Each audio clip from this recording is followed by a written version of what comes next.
On a chilly late winter morning in the midst of the Great Depression, a bald and fretful middle-aged man ascended the steps leading into a gleaming granite skyscraper in downtown Manhattan.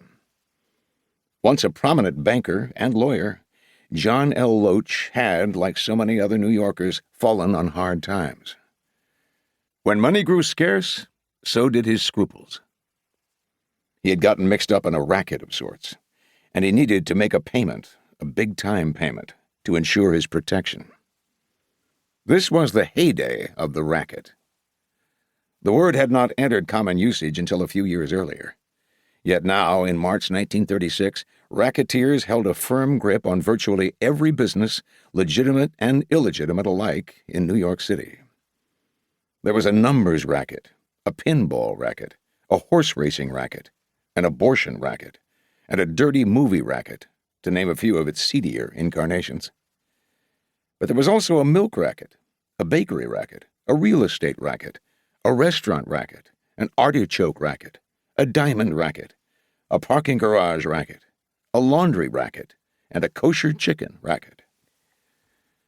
There is today scarcely a business in New York which does not somehow pay its tribute to the underworld, declared Thomas E. Dewey, a newly appointed special prosecutor in a radio address in July 1935. Rising to confront the proliferating racketeer was a new breed of law enforcement official, the racket buster. Dewey, a brash 33-year-old lawyer with a trim build and a pencil mustache, was one of them. Dewey's appointment by the governor underscored the inability and even unwillingness of the city's existing law enforcement apparatus to crack down on organized crime. The U.S. Department of Justice had also entered the fray, convening a special federal grand jury to focus on racketeering in New York. "There is a vast field to cover," lamented the New York Times as the new year began. "Almost the entire racket structure in New York is so far impregnable against assault." No government agent had an eye out for illegal payoffs in the building Loach entered, and none were watching as Loach met up with 3 associates inside. The brand-new building, designed by one of the nation's leading architects, was meant for more noble pursuits.